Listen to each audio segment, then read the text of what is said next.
It is Wednesday, March 27th, 2024 at 6 p.m. I'm Ray Kirsch, sitting in for the mayor, Jim Rostek, who could not be present. This regular workshop meeting of the Board of Commissioners is called to order. City Clerk, may you call the roll.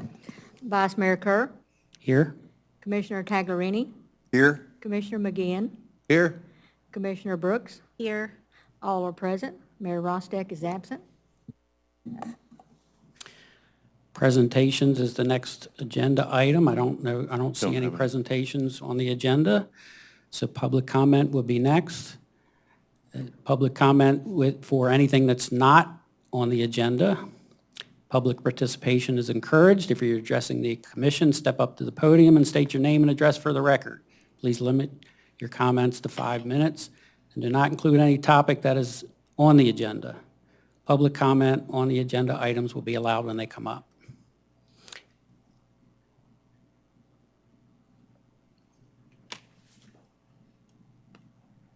If you would like someone at the city to follow up on a comment or question made at the meeting, you may fill out a comment card with the comment contact information and give it to the city manager. Comment cards are available at the back table in the commission chamber. It is not mandatory to complete a comment card.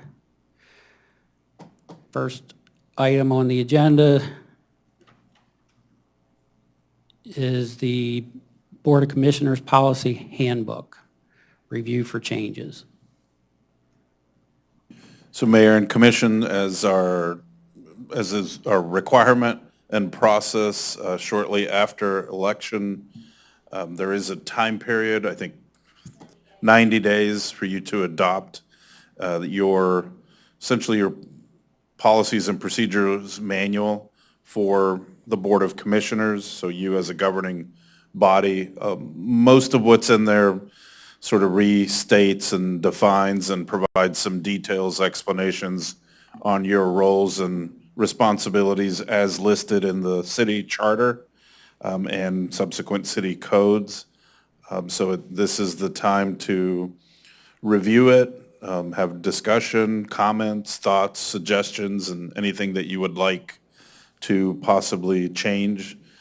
Any changes from the current manual, we will then bring back to a regular meeting at this point, the next regular meeting scheduled for Wednesday, April the 10th, for you to adopt, to vote on and adopt if the vote goes that way. So anything in the manual that you would like to change, this is the opportunity. And I believe one item that staff went through, and I believe I shared with all of you in our one-on-ones, was we're removing the one section, Claire, I think moving the adopting the minutes from prior meetings, that's not going to be on the consent agenda. That'll be its own item at regular meetings when you vote to review and then subsequently vote on whether to adopt any prior meeting minutes, as opposed to being under consent. The consent, the section of the agenda for consent items is typically reserved for items that we've reviewed, discussed, and there's a very essentially 100% consensus to move forward. Items such as purchasing, possibly small agreements or contracts that everyone is perfectly comfortable with, and after they are discussed at a workshop, then we can subsequently, or all of you can make a suggestion, a consensus to place it on consent, and then at the regular meeting, if we have 1, 2, 3, 4, however many items, we don't go back and review them. They are simply part of that consent agenda item, and they are all approved at one time. So it's a little bit of a time saver, but we typically don't have very lengthy agendas, typically, but of course that changes over time. Correct. And I want to add on the consent agenda, as we state on the agenda itself, that if someone feels like discussing it separate, you can ask that it be pulled separate and voted on separately, an item that is in there. So that way you don't have to fear about it being in the consent. You do have an opportunity to move it out and discuss it if you want to. on a regular meeting, I know we have to approve the agenda. I thought that that was part of the workshops as well. Is that not the case? Because I don't see an approval of the agenda. No, I think it's You know- pretty much, I mean, it's an open meeting, obviously, for disclosure and accountability and transparency, we list the items that are going to be discussed, but certainly items can be removed or added at the meeting, but right, there's no, honestly, I don't recall too many cities that actually approve an agenda during just a workshop or a work session, but certainly anything can be added and/or removed. Correct, you can add, but at a workshop, we can't make motions at a. Yeah, there's no voting. Right, so Right. the city manager's correct. You can add something at the workshop, bring it up. Controversial items, of course, can be delayed, even if it's brought up, can be delayed and brought to the next meeting if it's controversial or something like that. If you wanted to bring something up at a workshop, though, and you have started that workshop, when would be the appropriate time to do so? You can talk about it, you can discuss it, like, but you can't vote at a workshop. Correct. Just, Yeah, I guess when can I add, if somebody wants to add something, when is the right time to do that? that was, You can add item, let's say something happened today, and it was very important that needed to be talked about tonight. The city manager would bring it up, because we Right. would have to let him know about it, and he would bring it up, and then call for discussion or but ask. did you follow my train of thought, though? When Yes. would that be brought up? Yes. Just to If something add happened and to he it. had So- to bring it up, then he would ask you if you would like to discuss it or wait to the next meeting. Because things do happen, you just don't never know, if Sure. something could happen. But we can't vote on it. Correct. I guess in terms of when that could happen, I mean, a suggestion could, I mean, really at any time, I mean, really the mayor, or in this case, you're filling in, you preside over the meeting, so you Correct. can, I'd like to add this item at this point, or right now, or after this item. I mean, it's really, they're the person that's presiding over the meeting, kind of Right. leading the meeting. So I would defer, could be at any time is what it sounds like. Yes. It sounds like a commissioner would typically bring that up prior to the meeting Yeah, before it to begins. the presiding officer Yeah. and have that added. Okay, that's great. I have a couple of things, but I thought I'd ask anyone else. Have anything to discuss on the policy handbook? I'm not sure that if this is in the handbook or something we just agreed to at this time last year, we agreed that if one of the commissioners gave a couple months' notice, as I did, that I could request that a meeting be moved earlier. Is that need to be done again, or is that still understood, or is that in this handbook? Do you understand what I'm saying? Yeah, you can always change a meeting, but you do it in a session. But while you're in changing I don't have handbook, any right now. I you just want to can make sure change- that that you know, option you is can still make a there. Like, Suggestion to change the time if you want to, or, no, I think Yeah. most people would I don't like rem- to keep the meeting at 6 PM. I But on don't that, remember that we put it in the handbook. I don't Well, remember that. I believe the handbook does state when your meetings are. Right. Right. And that's So when we you could, if changed you them. wanted to change it, this would be the time to Yep. discuss, if you wanted to. Or I think you're referring to just changing possibly the start time or Of the one date of meeting. one or two. Right. Right, and that can be done at any time it doesn't throughout need the to be year. in the handbook. correct. No. Okay, Just okay. like you did before. Okay, just want to make So sure I in the didn't let it. handbook itself, it Just used to wanted to be make a- sure it didn't slip past me. Yeah. Thank When I you. first started, the meetings were on a Tuesday. The workshops was earlier. And then another board changed them, whatever. It's all up to you all as a body. Right, no, I think most residents, at least that I've spoken to, would like to leave it Yeah. where it is, so. Yeah, currently, under types of meetings, regular meetings begin at 6 PM and on the second Wednesday of each month, or as otherwise determined by the city manager, if the regular meeting falls on a holiday, election, Correct. or an event that would warrant rescheduling the meeting. Correct. We typically, in November, I believe, go over the regular meetings and the workshops, and even special meetings, the budget meetings, for example, for the entire upcoming year. But we know that may change, and and that's at the time where you can, anybody can request to make a change when we're putting the calendar together. I guess my suggestion is the earlier we know, the better, so that we can, because we do publish the schedule for the whole year. And of course, our meetings are the second Wednesday of every month, and the workshops are the fourth Wednesday of every month. That's a set schedule, but the earlier we can notify the public if there's going to be a change, I think the better. Got it. Thank you. Thank you. Yes, sir. On that note, I would like to review the calendar maybe at the next workshop. Okay. Because I know there's at least one date that I have a conflict. Yes, sir. Okay, yeah, we'll bring back That for we the can discuss. April workshop to look at the 2024 meeting calendar. Perfect.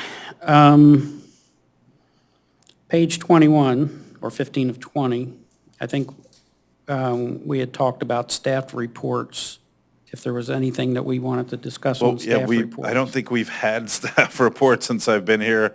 So, I mean, I think typically under 15 in that list, reports, correspondence, you hear from all four of the charter officers. I would just assume remove staff reports since we haven't had any, but I would, My understanding is staff would have to come to the city manager to get that scheduled anyway, so it would be it's a either little redundant. I separate think, line item, or it would come under city manager report. Yeah, it does. Because in the past, a while back, we didn't have city manager reports, and that's when everybody was reporting singly. But now the city manager makes a whole report all at once, includes everything. Yeah, Reports. my short history here, I've never seen a staff report, so. Yeah. yeah, so we could, I mean, if that's the suggestion, is just remove that. And as I said earlier, it's up on the screen now that we add an item to our agenda order, approval of minutes, because again, that was under the consent agenda. It really should be its own item. So we add one and remove one from the order of the agenda, or the order of our business. Right. I mean, And unless there's anything else that you would like to change, like, the only other item that I have, and is under the public comment. Typically, when someone comes to the podium to provide public comment, we ask for their name and address. But I would also, many times, they are not from the city of Madeira Beach. So in that case, they represent an organization, or they represent a business, or are they representing themselves? What is their affiliation if they're not a resident? well, yeah, Vice Mayor, right now, in the detail here in your policy manual, manner of addressing the Board of Commissioners, each person addressing the Board of Commissioners shall step up to the microphone, give his or her name and address, and the organization or group they represent, if any. Could we have that put into the public comment paragraph? We can add that into. That's perfect, that's yeah, exactly. We can what we're add that looking for. to the actual agenda itself, Clara, that language, and the organization or group they represent. Okay. So this is the manual, but when we go back to the actual agenda itself under public comment, right now, it doesn't say that. It just says if you're, step up and state your name and address it should state your name and address and any organization or group you may be affiliated, if any, Okay. for the record. So, yeah, it's not a, I just want to make it clear, though, there's no legal requirement for that to Correct. happen. And if Right. they stand up here and they want to speak to you and don't want to give you their name or address, they don't they're have not to. required to. Understood. Yeah, Okay. just Doesn't mean we can't procedural. request it. These aren't their rules, so you can have all the rules in the world that says They don't have- they are going to do something, but you don't have the legal authority to Understood. enforce that. Okay, Understood. all right. Can we change it to say can then? Can or may or? Or request. Yeah. We request. Just state your name and address and any organization or that you may be affiliated with, if any. Something like that. We'll add that. I'll add it for the next meeting so you can see how it reads. Great, wonderful, thank you. Any more comments on the policy handbook, public comments on the? Or- I want to jump in. Okay. There is a suggestion under approval of minutes that it require unanimous consent. That is a really bad idea. if you have one commissioner who wants to hold up the approval of minutes and will never give you their vote, you will never get your minutes approved. So my suggestion is that the approval of the minutes is by a majority of the members here, just like any other motion to approve. It'll be very difficult to get unanimous consent sometimes. And so It I could would be. suggest that we don't do that. That's on. That was on page 17 of 20. 17. Okay.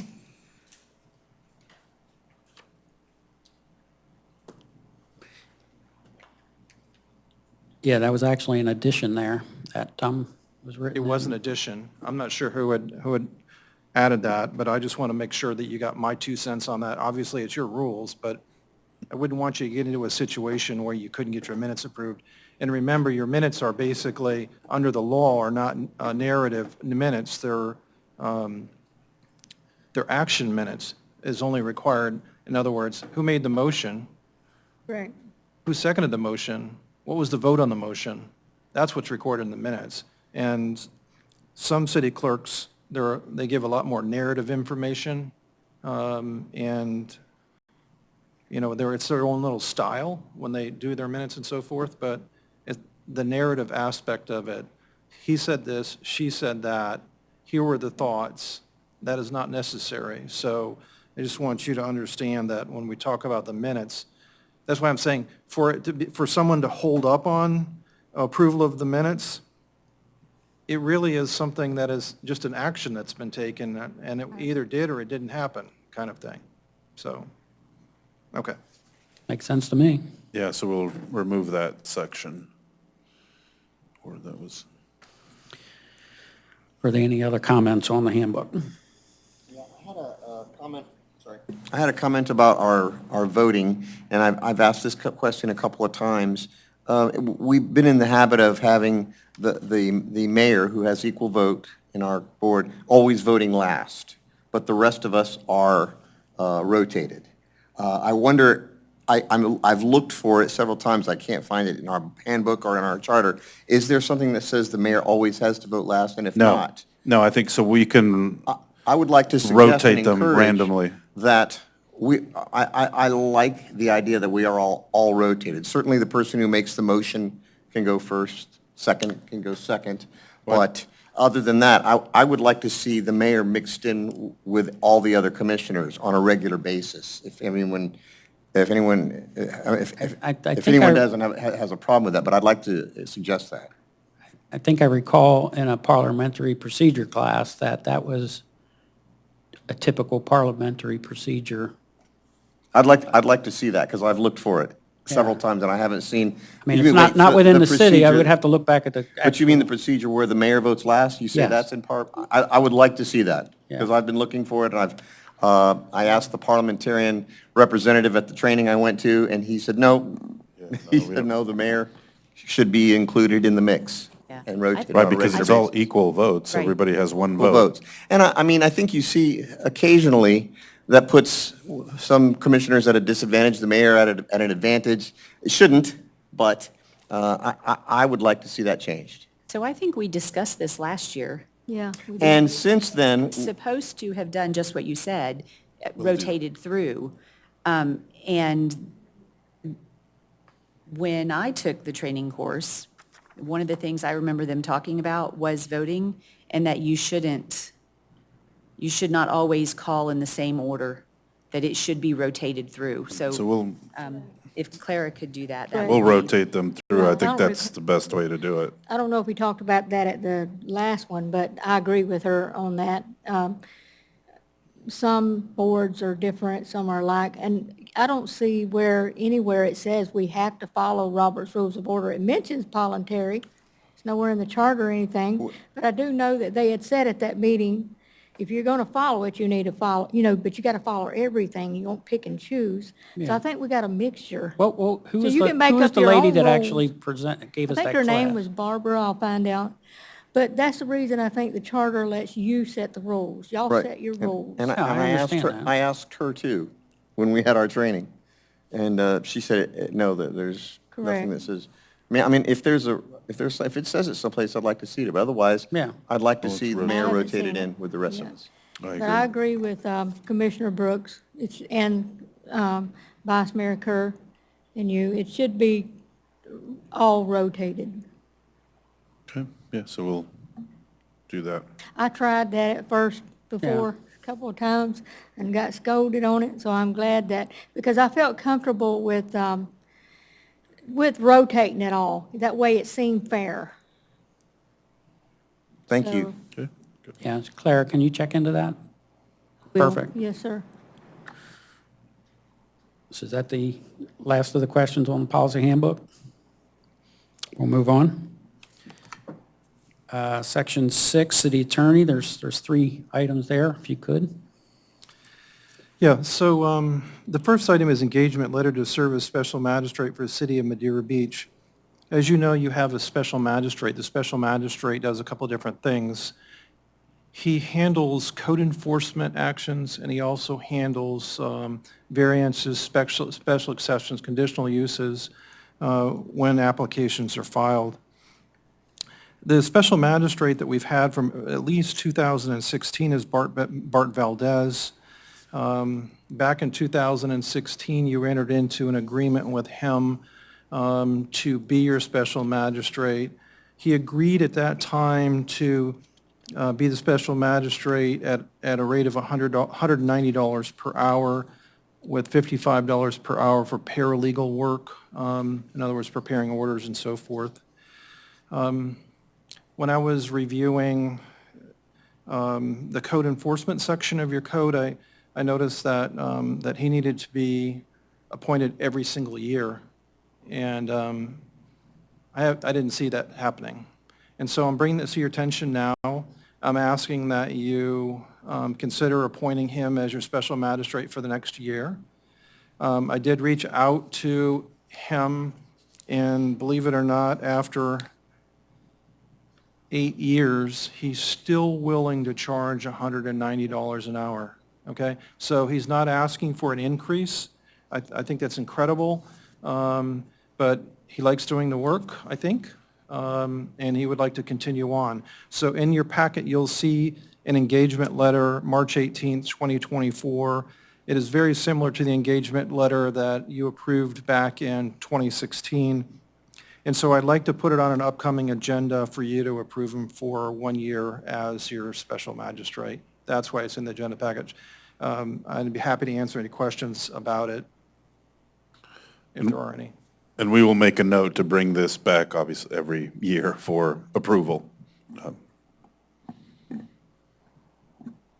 Okay? Pretty self-explanatory. I'm fine with that one. All right.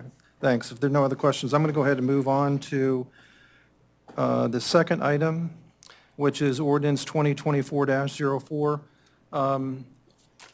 Today I sent you an email with a version of the ordinance that had been circulated amongst staff. For some reason or another, there were pieces of it that were cut out in the ordinance that was put in the packet. So the ordinance that is on the dais and the one that I emailed you is the correct one.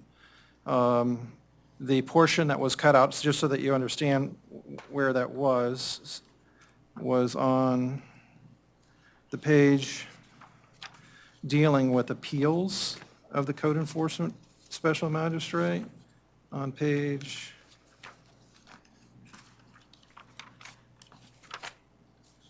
41 of your packet. It was section 2-380. It was titled Priority of Liens. That section has been deleted. You just don't see the language in the one that's in the agenda. I wanted to show you what language was actually being deleted. So that's the ordinance that's on the dais, and that's the one I emailed you earlier. You had a provision in your code that basically provided that the city code enforcement liens are greater in priority and superior to any other liens other than taxes. And there was a case that came down a number of years ago, I would say 4 or 5 years ago, that says just the opposite. It says that your liens here at the city are not superior to other liens. They stand in the same line as other liens. So I've deleted that section of the code. So that's the section is kind of missing, at least the language. So if you turn to page 12 on the ordinance, it's on the dais, you can see that language that is for some reason not here. But, so let's start with the beginning then on this ordinance. When I was looking through the code, I found that there were a couple of sections that were approved in the Florida statutes that weren't necessarily adopted in your code, and so I wanted to get them in your code. The two big things that we added to the code is the language about anonymous complaints. Under section 2-375, it says that we cannot take action on anonymous complaints, that if a complaint is going to be pursued, that the person has to give his or her name and their address. So I've added that language. It's in the state statute, now it is in your code if you adopt this. The other big thing that was added is a reference to those people that are in the process of selling their properties, their homes, and they have an active code case going on. There is a provision in the state statute that requires them to notify the prospective purchaser, the buyer of the pending code enforcement action. And so I've added a section E under 2-375 that addresses that. They have to disclose in writing that the proceeding is taking place. They have to give it to the proposed buyer. They have to provide them with any pleadings or notices that the city has given them. They have to disclose in writing that the new owner will be responsible. And they have to file a notice with the code enforcement officer. All this language is in the state statute. I just thought it would be that we should get it into our code. So that's the other big section that we've added. Overall, though, I cleaned it up a little bit where there had been references to both a code inspector and code enforcement officer. I didn't want there to be any confusion that they're being two different people. They are the same person. And so we've made it code enforcement officer through the entire code, dealing with code enforcement.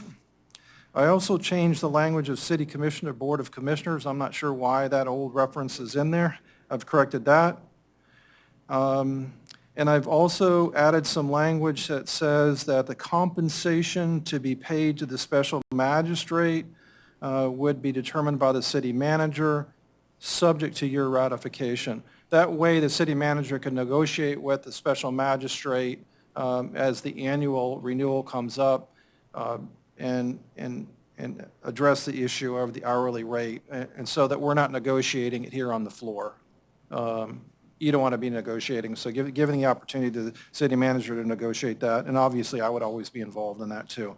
So I've added that language. Since we deleted this section relative to the priority of liens, that changed the numbering system in the code a little bit, so you'll see some references to number changes. And then lastly, one of the bigger things that I've added in 2-378 is some language about making repairs. Under the statute and under your code, the city has the right to make repairs to properties that are not in compliance with the code. The special magistrate can authorize the city to do that, and of course, the city would be reimbursed through a lien process to recover any costs of repairs that are done. But I wanted to make sure that we've added some language in here that says that making those repairs does not create a continuing obligation to continue to make repairs. So that language was added to that section so that if we do it once, it doesn't mean that we have to continue to do it. So that's the majority of the items in the code that I wanted to make sure that we addressed. It's done for no other reason other than to bring it current with the Florida statute. So if you have any questions about this particular ordinance, I'd be happy to answer them. Any questions?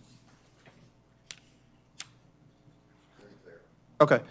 All right, so if I can move on, Vice Mayor, to item C, ordinance 2024-06. we just got done talking about the special magistrate acting as a code enforcement special magistrate. Because I've changed that language relative to how the compensation rate would be fixed, and the code enforcement, I also needed to do it in the variance portion of your code.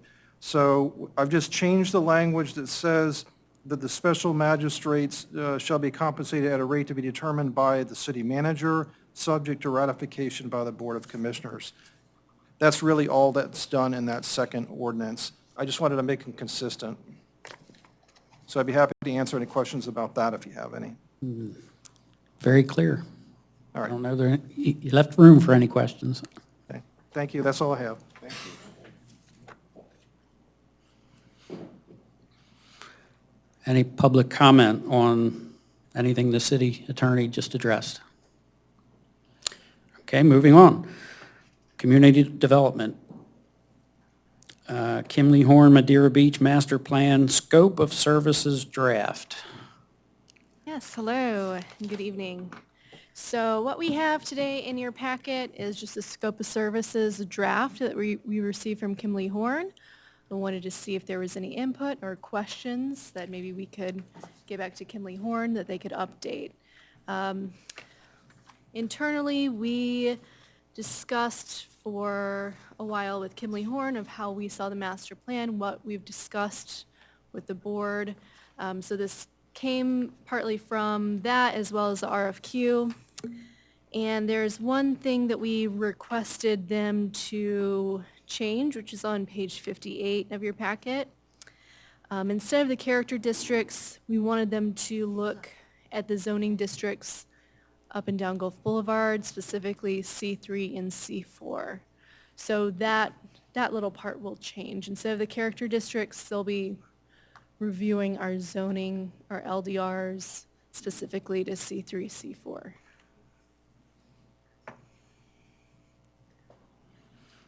So that's found in page 78? 58. 58. Under 58, yeah, that's what I meant to say. Task 5. Okay.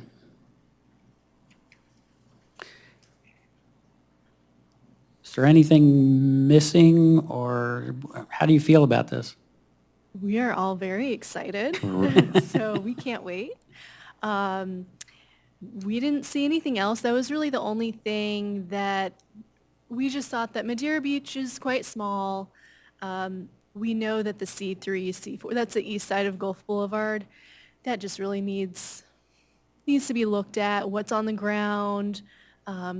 Is the zoning and future land use really working for what's there, what you see in the future?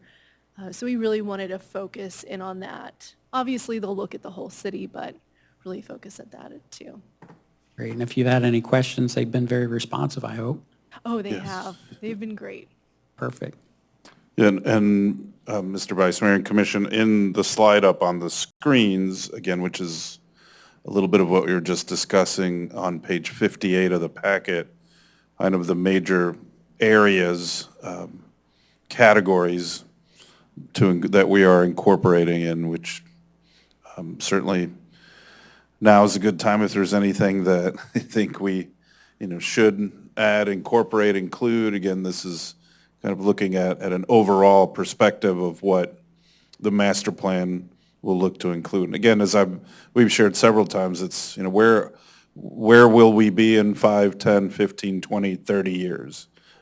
What can be developed, redeveloped, developed, green spaces, residential areas, business areas, John's Pass, all of it.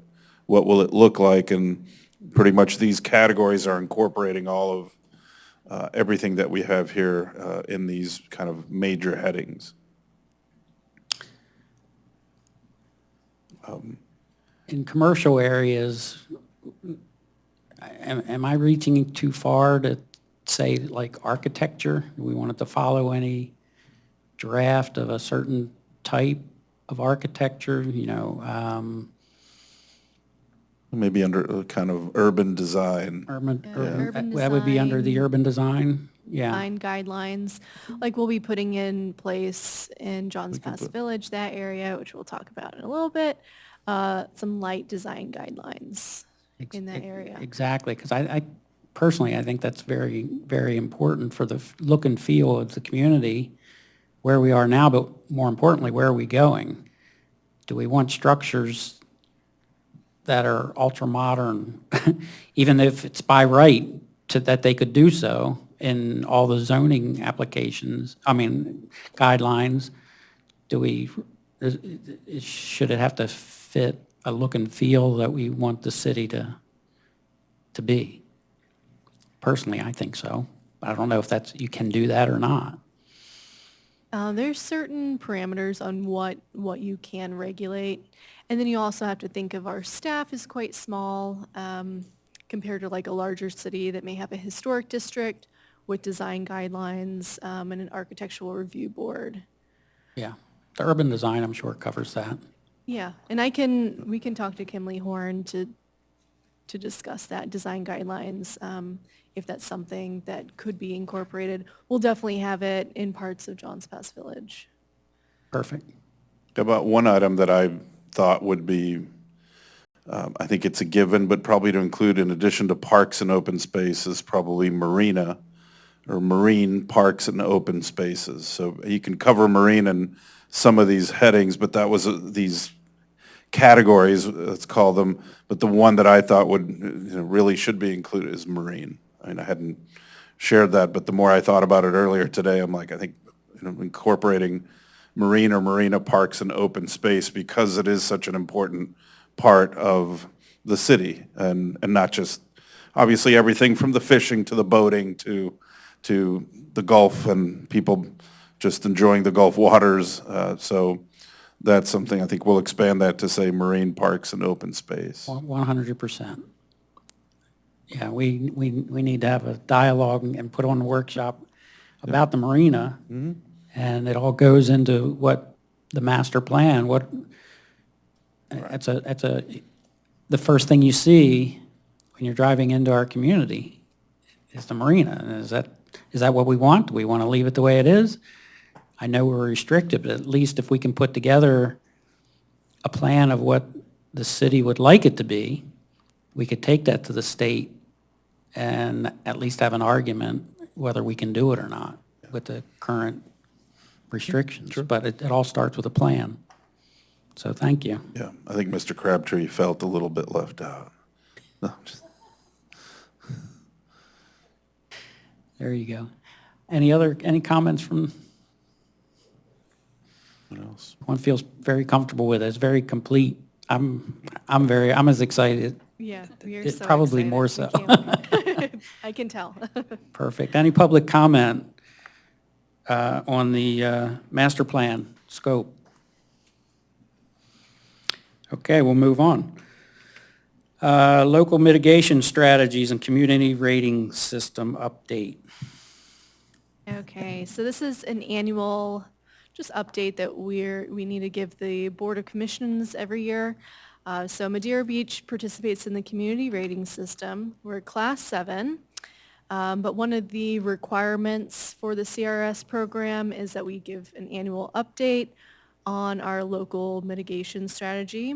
Now, we participate in this with the county, so we're a part of the Pinellas County Local Mitigation Strategy, or LMS, and that includes the Multi-Jurisdictional Program for Public Information, PPI, the Flood Response Program, FRP, and then the Flood Insurance Improvement Plan.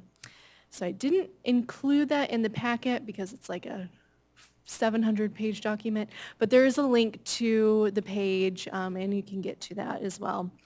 They also have a really nice, what's it called, a story map with GIS. I also included that on one of the links as well.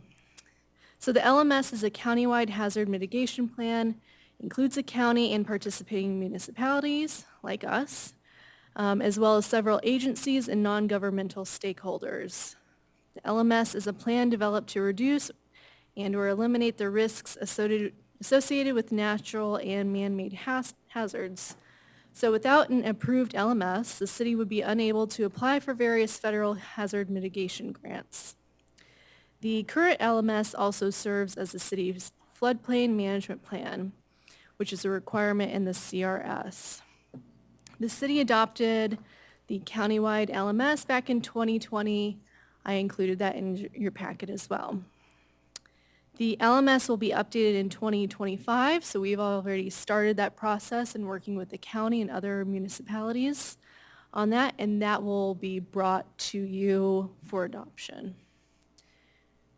This is basically just an update that we're still participating in it. I also included on page 68 of your packet.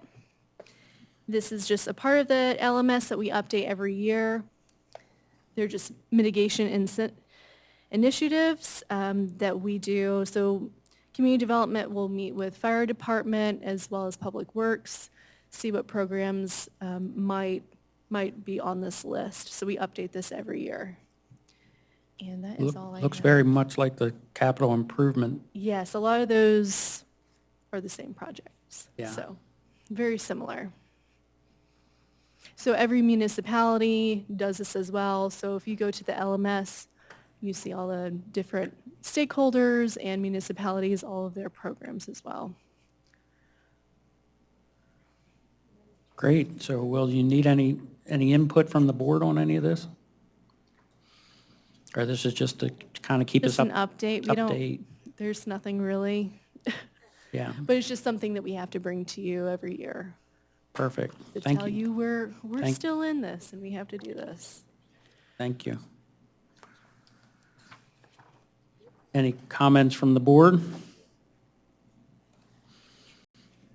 No?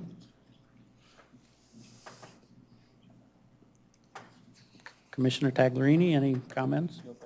Okay. Any public comment? Very good. We'll move on. Ordinance 2024-02, open accessory structures. Now, the mayor asked that we either put this item, we postpone this until the next workshop, or if we wanted to discuss it, we would still, he's requesting we would still have it on the next workshop. The board have a strong feeling about that? Whether we wanted to discuss it now or just postpone the discussion to when the, I'd be okay with postponing it. okay. Can we get this on the next workshop then, please? We'll add it to the April workshop. Johns Pass Village Activity Center zoning workshops. Okay, so as you know, we have updated the land use for Johns Pass Village. It's an activity center now. So now we move on to the zoning. We've already had a round of zoning workshops, and we are planning to have 2 more workshops, which is the next step, which will be April 18th, 10 to 12, and April 20th, 1 to 3, here in the city center room. So what we included is really just a starting point for you to discuss. It kind of opens it up, and we want to get your feedback on these things. And I think Robin will scroll to page 83. So we included in here a table of the character districts, existing zoning category. We have one for height, and then we have one for setbacks, because we know that those will be a lot of the discussion drivers. You see that a lot of the uses will remain the same as what they are today, so we don't see much changes in that. But we definitely wanted to get the conversation rolling about heights and setbacks. So in both of these tables, 83 is first, so that's the height. So we have existing height, and this is measured from design flood elevation. So you take your base flood elevation plus freeboard, ours is 4 feet. That's where we start measuring from. Basically that is typically your second floor. So imagine we're measuring the second floor upward.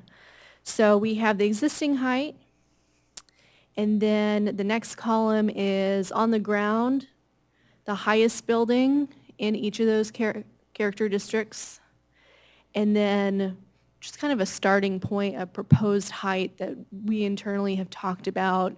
But we really just wanted to get the conversation started, get your input on these things. Pardon me, that first date was April 18th, 10 a.m. to noon. What was the second date? The 20th. The 20th is a Saturday, and that's 1 to 3.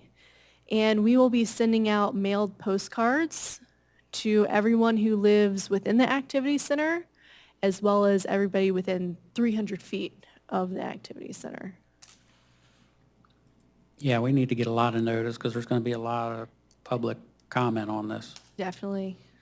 So I think we should start there before throwing around some comments, I would think.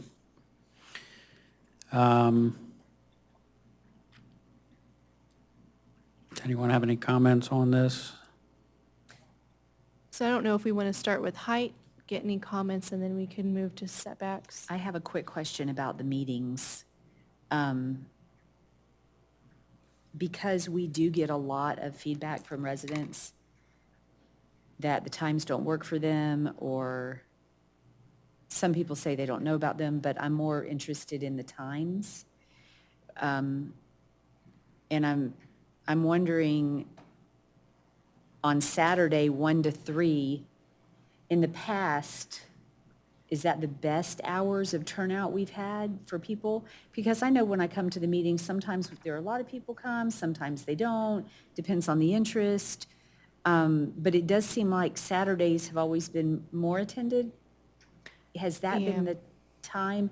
What I would like to do is really make an effort that we make sure when we have the meetings, especially when we hold them on a Saturday, that we hold them at the time that is most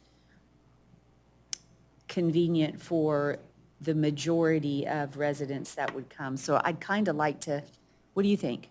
You think 1 to 3 is the best time? You think, I mean, if I was going to tell you, if I was a resident, 1 to 3 is in the middle of the day, it ruins my whole day. I don't want to come because All that right, well, you means, said it first, so I'll chime in. I don't Morning wanna would be- come 1 to 3. I would be more happy personally if it was in the morning. Right. Rather than put the whole day, cut the day in half. Since you're talking about hours, my concern is that we don't have any, except for our workshops, meetings, we don't have any evening. right. Town So, meetings. so we have the reason why 'cause typically we do 10 to noon on Saturday, but we actually have the Hurricane Expo 10 to noon on that same day. So we were hoping that if But people then are could we do it on a here, different day? Lunch. It's half a day. potentially, yeah, but we really wanted to bring all of But that you want to use back those to people. They're here. board, yeah. So we're, Okay. we're going back and forth with dates and times, and so that's, and then we wanted to bring back to you at the next workshop, what input we've had, do we need to have more public meetings, where do we go from here? So we wanted to do that before the next workshop, Okay. but then it gets a little hard, is that enough time to notify everybody? What does Saturday, the So- 13th look like? We can look at that. I don't have my computer in front of me. The 13th, the Saturday before. I think a 10 to 12 is, I just know that 1 to 3 is a difficult, and if you're trying to capture the people who are here for the expo, that is a long time to expect them to stay and give that much of their day. I'm really just trying to think of it more from not what works for all of us, but what works for the public, because it would be nice, it would be nice to have it at a more accommodating time, I So think. if we did mail outs, I don't know if that would be enough time. We can see how long that would take. The 13th or 27th. I was thinking there was an issue with the 27th too, but That wouldn't work either. So you're looking at, yeah, it's like seeing if we bump it to May, but then we really want to start these meetings and get public input. Could we just add the 13th? Yeah, and then we can check the calendars and make sure that that works. Yeah. So at the 13th and the 18th and 20th? Yes. Yeah, let me look We'll at just that. make it a third one. I think this is a very important topic Yeah, to make let's add- sure it's, We'll just add April the 13th at 10 a.m. in addition to the 18th and the 20th. And if we need another one, we can add another one. Yeah. Excuse me.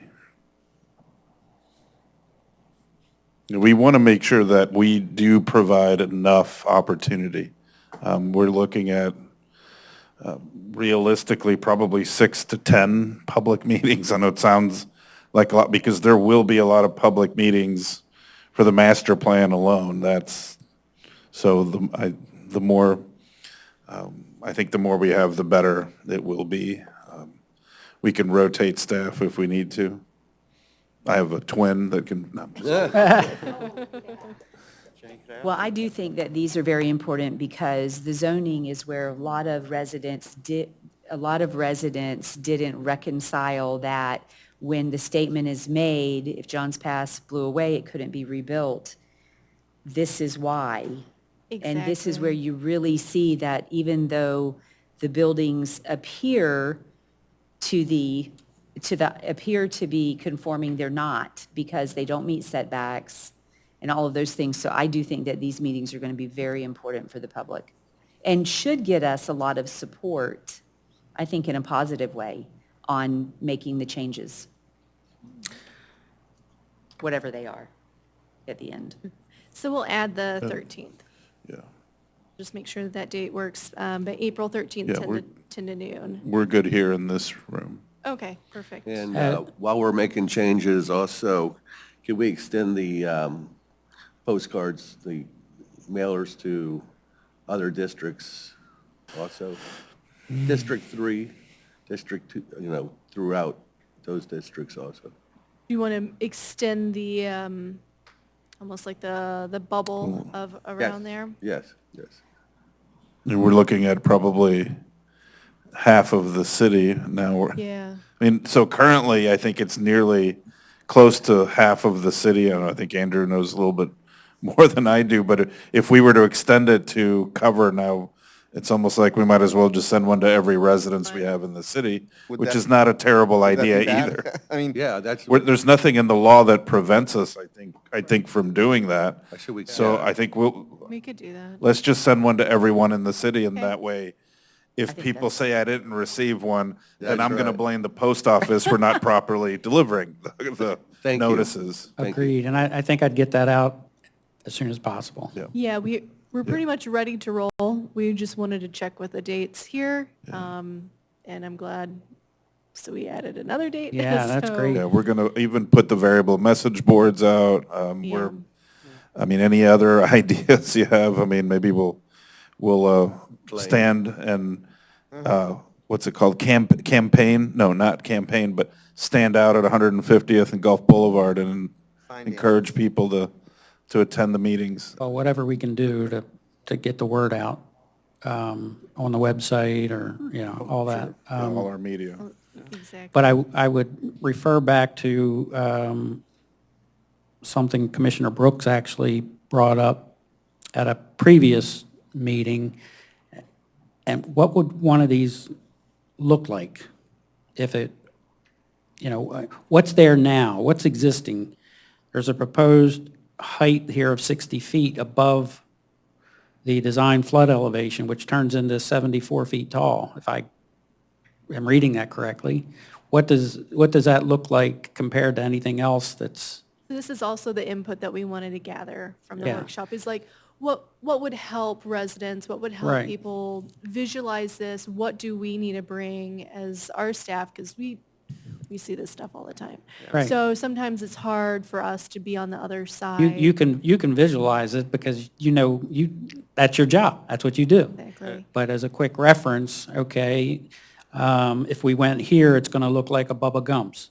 If we went here, it's going to be, there was some relative heights, same way with setbacks.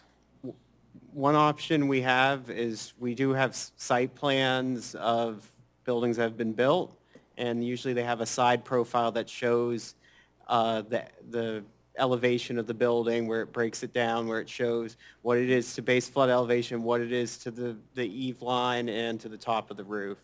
The heights, the 60-foot ones were actually based kind of off of looking at like Barefoot Beach Club and Madeira Bay and some of the 6-story condo buildings down there.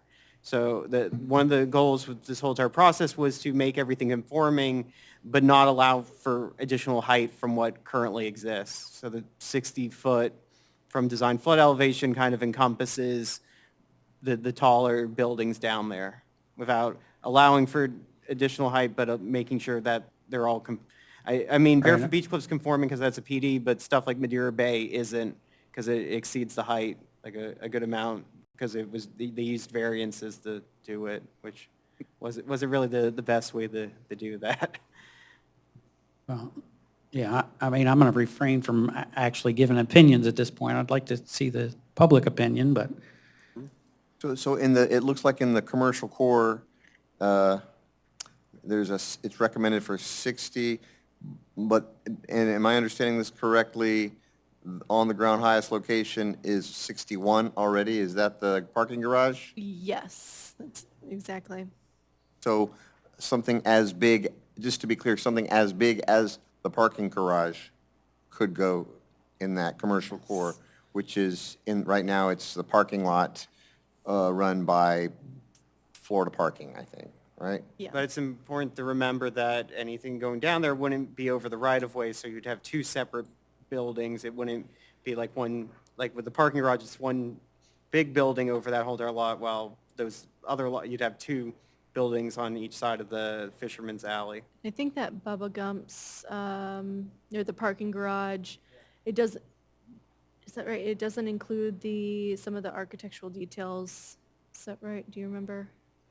There were some that like did go above that height. One thing in our Okay. code, and I included it on, if you go to page 84, one part of our code that not a lot of people talk about, but it's in there, is certain architectural details and elevators, stairways can exceed that height for up to 20 feet. And that's in our code currently.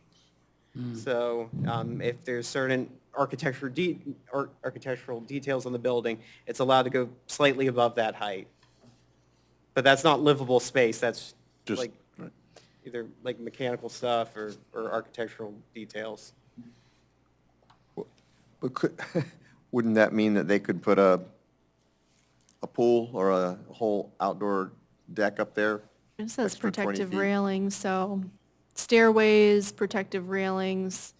You wouldn't be able to put, say, a bathroom. Right, it lists like a chimney, elevator, a chimney, cooling towers, like she said, stairways, gas Okay. tanks, not, steeple. not usable space. Yeah, not usable. An ornamental tower or spire, Okay. yeah. Right. Which is kind of what the garage has now. Exactly. I mean, whether it's exceeding height or not, the top part of the existing garage is the elevator and the stairwells. That's Is that considered in that 61 feet, or is that, That's what I was asking. yeah, We're not- we'll have to have some Andrew, was it- We'll have to clarification on look. that. Yeah, we can bring visuals of those side profiles of the buildings. with the If height, you guys want us to do that, we can do that for the Yeah, the- parking garage and Madeira Bay and Barefoot Beach Club. The more I think that those are the you ones we bring have. as a resource, it'd be Yeah. better. Because it's also important to remember, we did look at other cities to make sure we weren't doing too much height. And on a positive note, even like something like 60 feet from DFE would be about half of the height of what you would see in like, or Sandkey or Clearwater Beach, for example. So we wanted to make sure that we didn't get anywhere near Yeah, the it's heights in those other places. So we want to make sure to keep those heights in check, and we felt like the 60 feet above DFV did that, and we'll have visuals of those existing buildings to explain but- why we proposed that. Yeah, I think making it clear when you, in the on-the-ground highest building already there, make it clear, this is like, as you said, Bubba Gump's, this is like the parking garage, this is the height of. Having So examples. that there's no question that that's what we're talking about. Because other than a couple, like in John's Pass Resort, Commercial Core, most of them are the same. They're not, Yeah, we put anything in red as a Change, right. change, yeah, as a potential change. That's just so that so we- helpful. that 60 Yeah. feet, okay, with an acre, I got it, What- okay. One idea we had, and we proposed in the height, it would be to require an acre of land or more to go to that 60 feet, so we could potentially require additional setbacks. So to limit kind of, like, to make sure that it doesn't block any views or, And that would encompass Madeira Bay. yeah. Yeah, because most of those 60 buildings that are around those heights have more than an acre of land.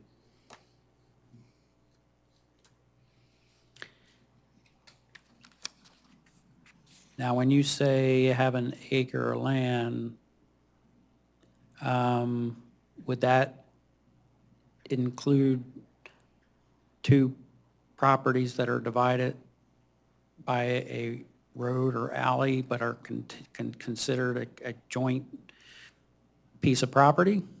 Typically, like when we are looking at site plans, we're able to consider a whole area as one big site plan if it's contiguous, if it's, So I'm referencing like the even if Schooner. Schooner there's- had property Yeah. on the beach side and also on the intercoastal side, and it considered together as a yeah, so combined typically single it piece would of be property. considered as together. We can always write it in a way that if you weren't comfortable with that, and if the community wasn't comfortable with that, we don't even have to have the 60 acres, 60 foot with an acre of land. You don't even have to have No, that. But if I want we to put it out, make sure did- everyone understands. Yeah, that's what we're- typically how we look at it. So I would say that's what we would go forward unless if it was written in a different way. Could we, I mean, if we didn't like that, could we say that it must Yeah. be contiguous Or must be on one, on, yeah, on one. one plat? Parcel. Yeah, something like that. Parcel, Yes, we right. could definitely do that. We I might think need that to would be very check the popular. countywide rules, just to make sure that's allowed for us to propose it that way, because I don't know if It would language. be more restrictive, so it would probably be fine, but yeah, we'll also have to send this to Fort Pinellas. They look at all of our amendments to the land I development think that would certainly be a regulations. topic for discussion at our city meetings, town meetings, for sure. You know, whether or not we want to allow, if we want, the property has to be connected, or it has to be all in the same place, or if they can have the same options if their property is divided. In that case, the Schooner by Major Boulevard and John's Pass by Fisherman's Alley. This wouldn't impact the Schooner, because. No, I'm just using that as an example. Okay. Great. Yeah, we can get these into the public's eye. That would be wonderful. Get So the- we'll make sure to have like a model, like a SketchUp model. We have the ability to do that. We'll have examples at these meetings, and then we'll talk about the parking garage, the height, so that'll be an example, and then contiguous or connected. Okay. A So we couple, a want- couple of different examples as far as if buildings that are there. It would Yeah, be I think that we'll try and pull at least one example from each. perfect. Perfect. Thank you so much. Is there any public comment on, I'm sorry, if the board have anything else on that? Thank you. Any public comment Did we want to discuss anything with the setbacks? for the setbacks? I would just like to see that when you have the meeting, that you have some clear photos that show people what is existing isn't conforming, and why why we would be proposing to change it to something else that would make it existing. I mean, when I was on the Planning Commission, we had exhaustive conversations about Johns Pass Village and how all of the buildings down there were non-conforming, they did not meet setbacks, and that was a big reason for needing to move forward with all of these changes and create the village and all.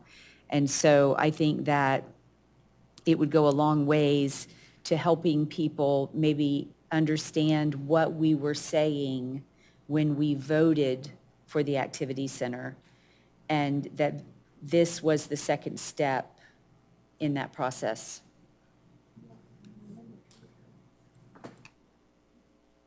I think that the setbacks are pretty self-explanatory, especially, I mean, if I can just reference the boardwalk, having a side setback of 5 feet, but then you're like in a row house type situation where, I mean, you're suggesting a side, zero.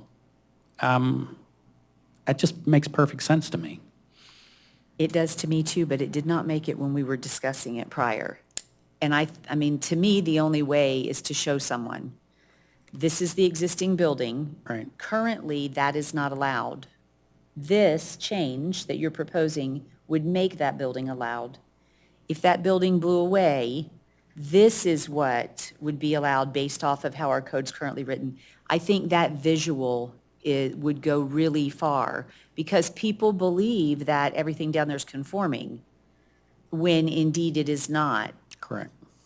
If you remember that slide that we had about C1 zoning, Yes. bringing up, was that helpful to have? So I understood it, but I almost feel like you need to take a whole section of the village, not the floor plan, but the section, and show if the village was gone, this section, the buildings wouldn't be connected.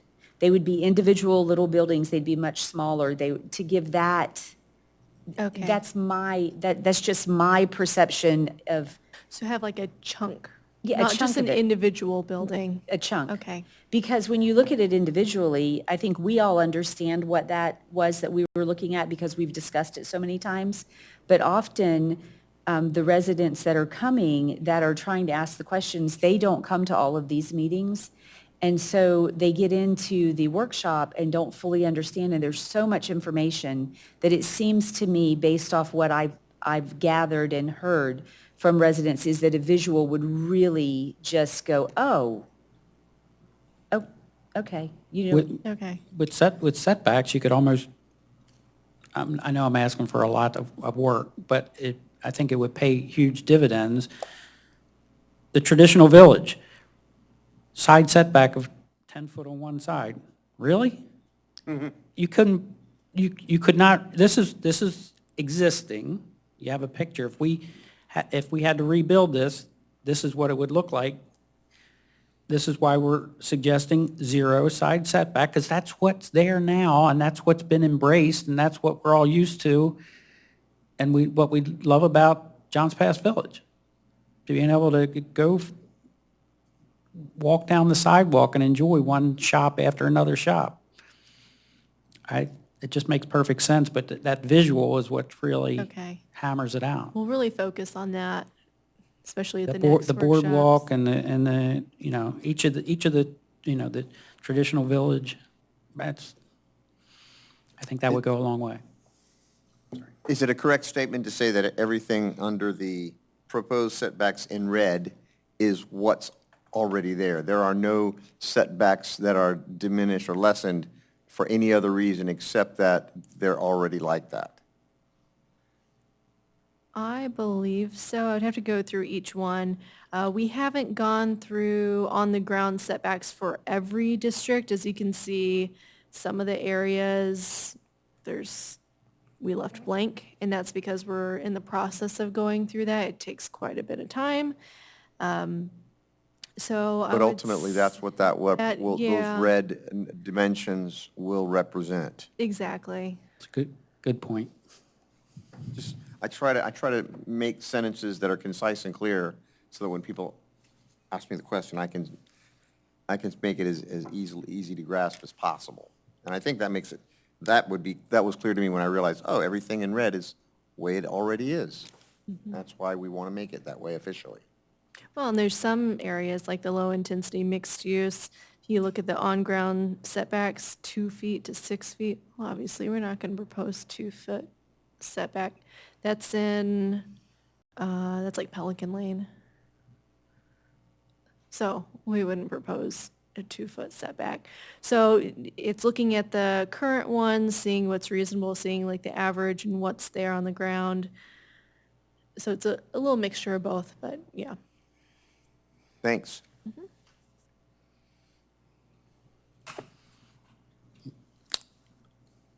Any public comment? Okay. Finance, ordinance 2024-05, fees and collections procedures manual. Fiscal 2024 proposed update. Sure. So as you all are likely aware, the city has a fees and collections manual that governs really all the fees that the city charges for various functions, from parking to marina to permit fees, et cetera. So typically, at least once annually, prior to the onset of the new fiscal year, we propose updates, new fees, changes to existing fee structures that must be ratified through ordinance. In this case, the Building Services Department wanted to push a particular new fee through. That's the Building Safety Milestone Report Review fee. So the Building Services was performing this review at no charge previously, and now have desired to assess a $250 charge for each review that the building department performs for this particular building safety milestone report. So that is at this point, the lone change that we'll have in the fees and collection procedure manual. Likely be coming back to you all this summer with more changes, but we wanted to push this change through so they can start charging that fee for that service that they're performing. And that's for $250 for each review. We anticipate, based on probably, I think, 30 or so, probably about 30 on average a year, so that'll generate additional $7,500 annually to the building fund revenues as a result of adding this fee that was previously not covered and performed at no cost. So that's the sole proposed change to the existing fees and collection manual.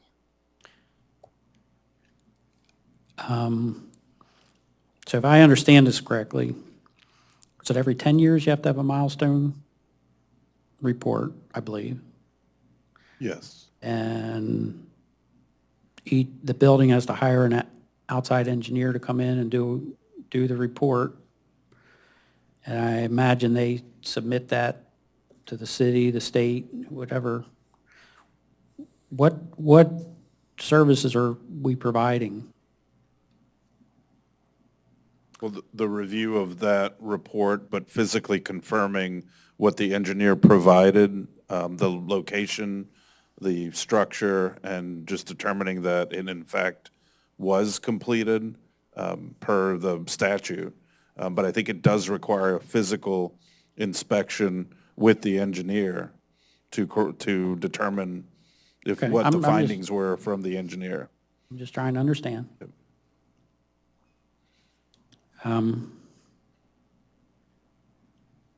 Makes perfect sense then. So if no objections, we'll bring this back at a regular meeting. It'll require 2 readings for passing. Thank you. Was there any other items in the fee schedule that anyone needed to bring up? Yeah, like I said, we'll probably be coming back in the summertime with others as we get more input from the various departments. Okay, great. Any public comment? Okay. We'll move on. Public Works approval to surplus and purchase a truck. Good evening, Vice evening. Mayor and Commissioners. So what I bring before you today is kind of a two-part. As you know, we've talked about garbage trucks quite often this last few months, but what I'm requesting is the approval to surplus truck number 33, which is a 2016, and truck number 37, which is a 2017. Both have already been replaced, but we have to have approval to surplus them before we actually get rid of them. They have been kept on the road a little bit longer due to issues that we've had with our 2023, which is also in this request. I would like to trade in that truck for a new truck because of issues that we've been having. We purchased that truck about a year and a half ago, and I think that it has been in the shop more than it has been on the actual road. As soon as we received that truck, it was sent back to the dealership for issues that they had never had before. So I've received quotes from RDK, which is in Tampa, who we're leasing our truck from. They are going to give us $50,000 for truck 23, or 33, $75,000 for truck 37, and $275,000 for truck 23. Sorry, I use the truck numbers. If you need me to slow down or explain, I can. With that being said, I would like to purchase a new truck from them. So I'll use all these funds to purchase this truck, which will not have any extra expense. We'll actually receive a check back still for $86,000. Let me see what that exact number was. $86,328. And that will give us a brand new truck that is a rear load. It'll be a Battle motor, which is a lower cab truck, and it has a better compaction rating. And this will be a truck that does not have issues, knock on wood. So we paid $274,000 and change for the truck 23 a year and a half ago, and they are going to give us what we paid for that truck. Sweet.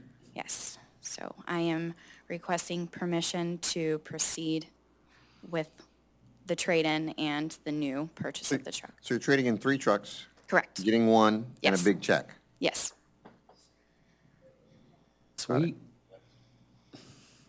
You rock. Oh, thank you. Make it so. Thank you. Sounds great. I don't have any questions. Okay. Perfect. No, you did a great job in your background and description. Thank you. Sometimes I feel it's too many details. No, it's perfect. Perfect. Thank you, Megan. Any questions from the public? Public comment? Moving on. Invitation to bid 2023-14 Coastal Groin Restoration Approval. Hello again. So we've been talking about the beach groin restoration project for several years. We've received grant funding for 50% match through FDEP, which we actually signed the agreement back in 2021. Hard to believe it's been that many years. So we have finally come to the part where we are ready to proceed with the project. We placed it out to bid back on December 27th. Then we held a bid opening, a mandatory pre-bid meeting here at City Hall on January 18th. We had a tremendous showing for that. We actually had 28 total people. That did include city staff and our engineers. We did the bid opening on February 8th, and we received 9 submittals. When we received those submittals, we opened each one of them, and then the bid committee, which was myself, Al, and Tina, went through the bids more extensively. When we went through the bids, Tina, who is Al's sidekick, she went through the bid tabulation, which I believe I included on your packet, which is pretty extensive, to ensure that there weren't any errors or that it was fully completed. With that, we did find that there were 2 of those 9 bids were not complete and also had errors. So we decided to proceed with the 3 lowest bidders, which were Custom Built Marine, BDI Marine Contractors, also known as South Florida Building, and Spieler Companies. 2 of those contractors are from outside of Pinellas County. One is from Fort Pierce, the other is from Hobe Sound, and Spieler is right here in Pinellas County in Clearwater. With that, we checked references on each one of those companies and then proceeded to have on-site interviews asking 12 questions. Those 12 questions were to get a better understanding of the companies that were from outside of our area, to see what type of experience they had, any issues they've had in the past, and just kind of, I guess, get to know the companies a little bit better. After those interviews were held, which the interview committee consisted of myself, Allie, Robin, Al, Tina, and Patrick Cade, who's in finance. So we had 6 total people in this interview, and also included finance because this is such a large project. After the interviews were conducted, our recommendation is to move forward with Spieler Companies due to their experience. They did the restoration of those beach grinds back in 2012. So they do have the experience and the knowledge of the locations, the work conditions on our beach, the tides of our beach, and also just they are a local preference as well. So I am here to answer any questions. As I stated, our recommendation is to move forward with Spieler Companies. Yeah. Sort of unrelated, who oversees this? We The have a- project, Yeah, myself, Okay, with our engineers. okay. Yeah, this is a city project. I was really, is Al's company set up to review this? I mean,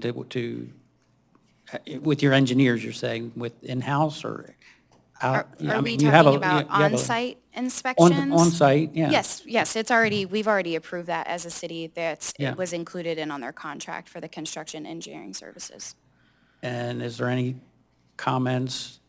I mean, Al was involved in the whole bidding process, and this is his recommendation as well. Absolutely, yes. Perfect. I think kind of speaks for itself. Spieler Companies is local, they're qualified, and they're low bid, and they know more about the project, and, They were not the lowest bid. It was not the lowest price. okay. It is, when we review bids, it's not necessarily the lowest price bid, it's the lowest responsible vendor. And Right. that, our recommendation is Spieler Companies. Right. I have a lot of weight on that. Any of the I would feel like Spieler knows the property, he knows our beach, and when you get into a project like this, often if you're going with someone who's inexperienced or has not worked it before, there will be change orders and the price will go up. So I would much prefer to go with someone local who knows our beaches, who has worked them before. I agree with that.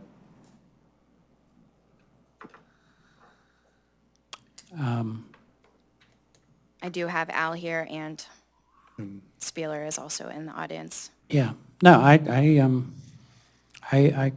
agree with Commissioner Brooks. I don't want to be nickel and dimed. I want a project that comes in at a budget that we agree on.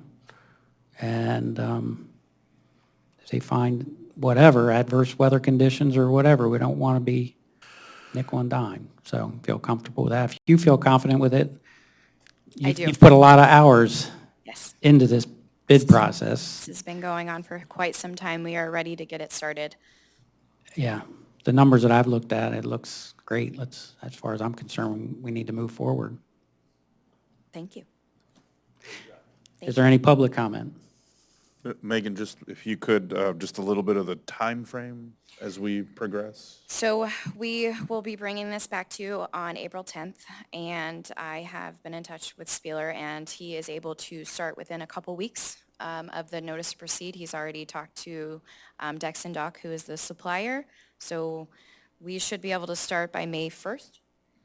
By May 1st, and then we're looking at, our grant expires December 31st.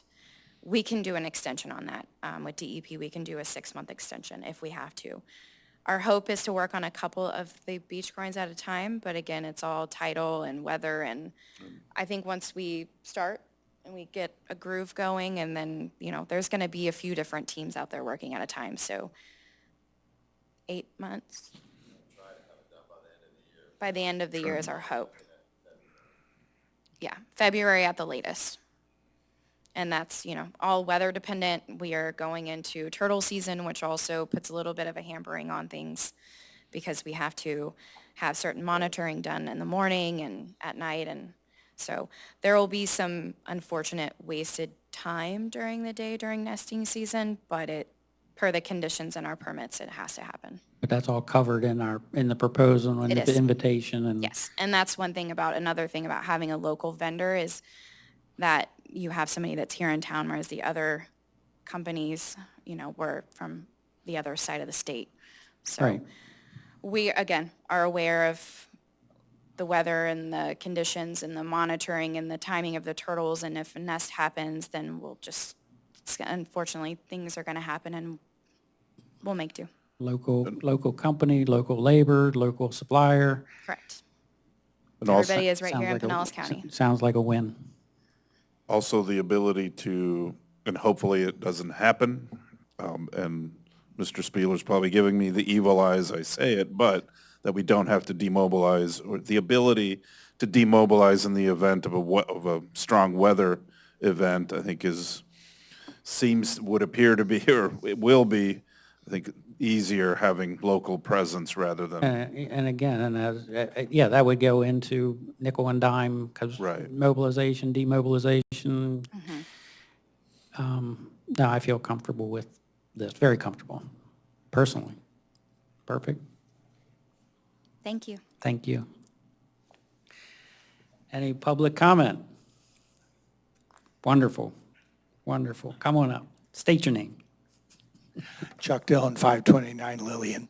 My only concern, and he's probably got it covered, I didn't see the past plans, is all the walkers and in terms of staging. And many of you don't probably realize it goes from way out in the water all the way up to the property. So it's like 250, 300 feet long. So it's not only from the water going all the way up to the property lines. So in terms of, I don't know whether or not they're going to be doing them all one, and you've got all the people walking up and down the beach, and there's a lot of activity that hopefully they've got considered.